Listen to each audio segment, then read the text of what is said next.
اور ابھی ایک بار پھر سے آپ کو براہ راست لیے چلیں گے لاہور، جہاں مسلم لیگ نون کی سینئر نائب صدر مریم نواز جلسے سے خطاب کر رہی ہیں۔ پر ہوئی ہے اور اگر وہ یہ سمجھتا ہے کہ سیاست کی آڑ میں وہ بچ کے نکل جائے گا، تو اگر آپ نے اس ملک کے ساتھ غداری کی ہے تو یہ عوام آپ کا قبر تک پیچھا کرے گی انشاءاللہ، کیونکہ یہ عطا تارڑ اور شہباز کھوکھر، اسد کھوکھر، عمران جاوید، عمر سہیل بٹ، شہباز شریف، مریم نواز شریف اور نواز شریف اور آپ سب، ہم سب 28 مئی والے لوگ ہیں، 9 مئی والے لوگ نہیں ہیں۔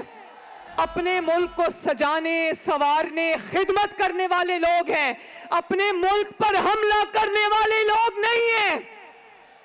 تو میں آپ سے یہ کہہ کر جاؤں گی کہ ووٹ کی پرچی صرف ایک ووٹ کی پرچی نہیں ہوتی، ووٹ کی پرچی آپ کی تقدیر کا فیصلہ ہوتا ہے، اس کا سوچ سمجھ کر استعمال کرنا، اس نے آگے آپ کی آنے والی نسلوں کا فیصلہ کرنا ہے۔ تو کوئی بھی ہاتھ اٹھا کے پہلے N127 میرے ساتھ وعدہ کرے کہ ہر کوئی آج یہاں پر نواز شریف بنے گا، شہباز شریف بنے گا اور عطا تارڑ کی ٹیم ممبر بن کر انشاءاللہ تعالی 8 فروری کو کوئی گھروں میں نہیں بیٹھے گا۔ بے شک آپ کا مقابلہ کسی سے ہو یا نہ ہو، کوئی گھر میں نہ بیٹھے، اپنے گھروں سے نکلنا، اپنی فیملیز کو لے کر نکلنا، اپنے محلے والوں کو لے کر نکلنا، اور کس پہ مہر لگانی ہے؟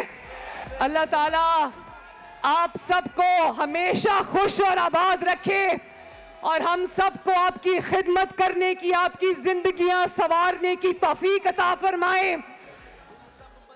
آپ سب کا اللہ حامی و ناصر ہو۔ بہت بہت شکریہ۔ سبسکرائب کریں اور بیل دبائیں تاکہ کوئی خبر رہ نہ جائے۔